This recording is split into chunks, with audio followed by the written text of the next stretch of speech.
Reason 2. His unmatched dual-market adaptability mastery of both Eastern and Western pop frameworks. Jungkook's adaptability is not simply aesthetic, but grounded in technical prowess.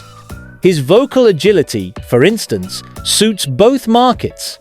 In the Korean market, he delivers intricate vocal lines with pitch-perfect clarity, especially in choreography-heavy performances where breath control is essential. Songs like Euphoria and My Time showcase this mastery within the K-pop mold. In the Western arena, his solo tracks such as 7 and 3D follow a completely different stylistic path.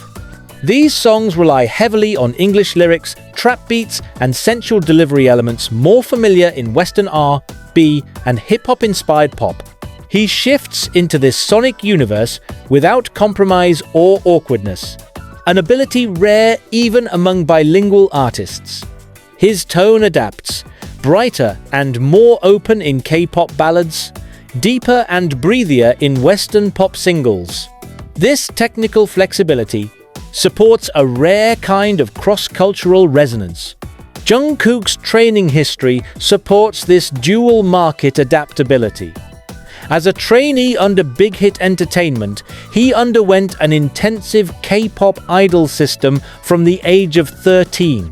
This system involved not only singing and dancing, but also language lessons, media training, and cross-genre performance preparation.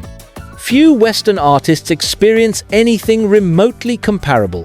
More unusually, Jungkook was also scouted by Western labels even before debuting. His early exposure to global standards, watching performances by Justin Bieber, Usher, and Chris Brown, influenced his singing and dance styles. Unlike many idols who remain strictly within the Korean training ecosystem, Jungkook cultivated a hybrid identity from the outset.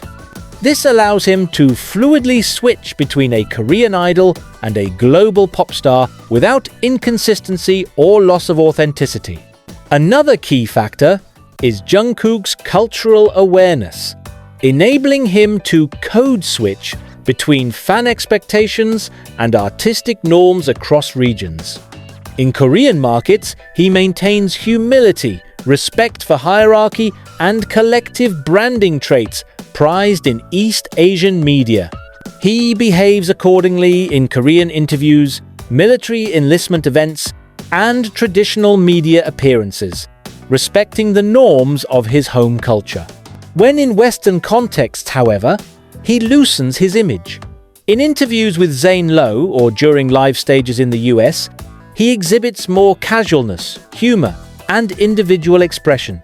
His fashion style also adapts from structured K-pop stagewear in Korea to minimalist streetwear for US events like Coachella. These shifts are not surface level. They reflect an acute understanding of audience expectations. Artists such as Psy or Bowie, despite their immense success in Asia, struggled to achieve sustained Western crossover in part due to cultural rigidity. On the other hand, Western artists entering Asia often fail to adopt the respect-oriented behavior expected in media circuits. Jungkook navigates both with minimal friction, showing that his strength lies in far more than language skills or global ambition. It's a deep understanding of what each culture values. Data confirms that Jungkook is not just visible in both markets, he dominates them. His solo release, 7, debuted at No. 1 on the Billboard Hot 100, something that only a handful of K-pop artists have achieved. And with a song entirely in English, without BTS's name attached. Simultaneously, the Korean charts, Melon, Circle, Genie, reflected dominant performance for both his solo releases and group activities. On platforms like Spotify, he consistently appears in both global top streaming charts and Korea-specific rankings. This dual visibility is statistically rare. Western stars like Harry Styles or Dua Lipa dominate globally but rarely crack Korea's charts consistently. Korean artists often face the reverse. Jungkook belongs to a small group of artists whose solo presence is native to both ecosystems. Perhaps the strongest indicator of his unmatched dual market adaptability is the trust shown by institutions in both sectors. Calvin Klein chose him as the face of its international campaign, not just an Asia-specific ad run. He appeared at both Asian and Western fashion weeks, reflecting acceptance from brands with varying demographic strategies. Similarly, Western music institutions like Billboard and the VMAs highlight his solo projects as competitive entries, not just novelty acts. This level of institutional trust shows that both the Korean and American entertainment industries recognize his ability to speak their language, not just linguistically, but culturally and commercially. It's not just that fans in two regions like him, it's that two distinct, complex industries treat him as a native participant. Jungkook's power lies in something structural, not superficial. He is not simply a pop star who sings in English or performs in different countries. His real strength is the ability to adapt technically, culturally, and strategically to both Eastern and Western pop systems, an adaptability that most global stars, regardless of origin, cannot achieve. This dual market mastery is not merely rare, it is singular. No other global pop icon today has achieved parity in both frameworks with such consistency and credibility. For this reason, Jungkook's adaptability remains a power that even the biggest global pop stars cannot. Reason 1. Brand command without scandal anomaly in the celebrity economy. The modern entertainment industry often rewards chaos. Publicity, even of the negative kind, translates to visibility. From high-profile breakups and legal issues to feuds and leaked recordings, pop stars often remain in the news cycle due to personal drama. These moments, while risky, usually result in spikes of attention that brands and media monetize. Jungkook, by contrast, maintains a clean image, one that is not fabricated but consistent with his long-term behavior. Despite being one of the most famous men in the world, his public record is free of scandalous entanglements. This is not merely due to company management or PR suppression. In an age of camera phones, real-time streaming, and obsessive media tracking, suppressing controversy is nearly impossible. Jungkook's clean slate is the result of self-discipline, public professionalism, and brand-conscious decision-making. This allows brands to collaborate with him without risk. Calvin Klein, for example, has tied its global identity to Jungkook's image. Unlike celebrity ambassadors, who may risk unpredictable fallout, consider Kanye West and Adidas, or Doja Cat's brief controversies. Jungkook offers consistency. Brands aren't simply buying his face, they're investing in stability. This is a rarity in pop culture. Global stars typically specialize in one market tier, either luxury branding, e.g. Louis Vuitton, Chanel, or mass market appeal, e.g. Puma, Pepsi. Very few can straddle both without brand dilution. Jungkook is an exception. He is a luxury ambassador for Calvin Klein, appearing in high fashion campaigns that receive global distribution and industry praise. Simultaneously, his personal items, down to the exact shirt or lipstick shade he uses, sell out instantly across mass retail platforms. Whether he wears a 20 t-shirt or a 3-0 coat, the commercial ripple is immediate and measurable. This dual market conversion ability is unique and statistically rare. What makes this even more unusual is that Jungkook does not advertise most of these products intentionally. Much of his influence comes from organic sightings, airport appearances, and live stream mentions. Unlike many pop stars who stage product placements or overuse affiliate links, his approach remains passive. The result?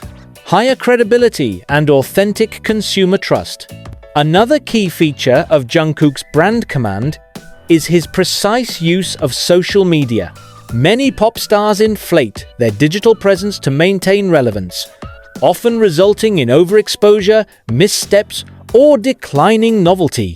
Jungkook avoids this by maintaining strategic distance. He does not post daily. He deletes social media accounts without drama. He limits public live streams, and when he does engage, the tone remains direct and natural. This controlled frequency increases demand. Fans and media don't just scroll past him, they stop when he appears, because it's rare and valuable. His minimalism increases digital impact. For example, when he briefly used Instagram, he amassed over 50 million followers within months. When he left the platform, global headlines followed. That level of attention, without a PR stunt, personal crisis, or feud, is evidence of inherent brand power. Global pop stars often construct a persona to appeal to specific markets. This might involve hypersexual imagery, calculated edginess, or artificial vulnerability, e.g., healing era, messy era, etc. These personas, while sometimes effective, often backfire. They age poorly or result in reputational fatigue. Jungkook has never relied on a heavily manufactured persona. His image is consistent, talented, reserved, confident, occasionally playful, but mostly neutral. He does not pretend to be a rebel, a savior, or a tortured artist. His brand is largely built on performance, excellence, and reliability. That neutrality creates longevity. The power of this approach is structural. With no character to perform, he is not boxed into trends or phases. His aesthetic can shift with each campaign or comeback, and fans interpret these shifts as artistic choice, not personal contradiction. This elasticity allows him to remain brand compatible across years, unlike pop stars who burn out when their persona becomes culturally outdated. Jungkook's influence extends beyond simple celebrity endorsements. He affects stock values, market strategies, and global supply chains. After being announced as Calvin Klein's ambassador, the parent company PVH Corp saw notable spikes in search traffic and social media engagement globally. Retail interest surged in markets previously underperforming for the brand, especially across Asia. Even more telling is his influence on the resale market. Items worn by Jungkook often triple in price on second-hand platforms. This level of economic influence is not typical for pop stars, even those with massive fandoms. It's a sign that his value is not only cultural but fiscal. Western stars like Rihanna or Beyoncé possess similar economic impact, but often tied to their own brands, e.g., Fenty, Ivy Park. Jungkook, by contrast, boosts third-party brands without needing to create his own line, an efficiency that brands find attractive. They receive the influence without sharing profit margins. Unlike many pop stars whose fandoms are unpredictable or toxic, Jungkook's fanbase functions with extraordinary discipline. This is not accidental. His public demeanor, calm, non-provocative, and apolitical, sets a tone that the fandom mirrors. As a result, brands experience fewer social media risks when associated with him. Activations don't spiral into controversy. Hashtags remain brand positive, and launches proceed without Stan War interference. This level of fandom predictability is desirable in a digital-first marketing world. It offers a controlled environment in which campaigns can thrive. Pop stars who invite too much chaos through their image or fanbase often find themselves incompatible with high-value endorsements. Jungkook avoids this friction entirely. making him one of the few celebrities seen as safe, yet still hyper-relevant. Pop stars often reinvent themselves to remain relevant. Madonna did it through persona changes, Taylor Swift does it through sonic evolution and media narrative reboots. These cycles are demanding and risky. If the new version fails to resonate, recovery becomes difficult. Jungkook does not follow this model. His reinvention happens through music evolution and visual direction, but his core brand remains steady. This consistency reduces the burden of constantly proving relevance, allowing him to focus on refining output rather than reshaping image. Because his public identity is rooted in excellence and neutrality, not drama or reinvention, he is less prone to fatigue. Audiences don't tire of him because there's no saturation, no forced agenda. This structural simplicity becomes a strategic advantage. Many pop stars depend on gossip media to maintain visibility. Their relationships, conflicts, or private lives feed the celebrity ecosystem. This dependency keeps them relevant, but also vulnerable to media cycles and reputation damage. Jungkook exists outside this dependency. Tabloids rarely feature him, not due to lack of interest, but lack of material. He gives little away, no paparazzi-chronicled dating history, no nightlife scandals, no social media overshares. Yet his media value remains high. Mainstream publications cover his music and branding, not his private life. This is an anomaly in modern celebrity. Even Western icons like Ariana Grande or Justin Bieber have experienced media fatigue due to overexposure. Jungkook's value rises without the trade-off. Brands and media can engage with him without entering a risk matrix of personal entanglements. Perhaps the clearest evidence of Jungkook's brand command is in the hard data. Campaign engagement rates, sold-out products, and viral trends tied to his name consistently outperform market averages. Importantly, these results are achieved without theatrical gimmicks. He does not perform stunts, shock drops, or political statements to manipulate engagement. His most viral moments are typically spontaneous: an airport outfit, a surprise live stream, a gym photo. These moments achieve what entire marketing teams try to simulate: organic consumer action. The lack of gimmicks enhances brand trust. Consumers believe his influence because it feels unforced. Brands, in turn, treat him as a long-term asset, not a one-time traffic generator.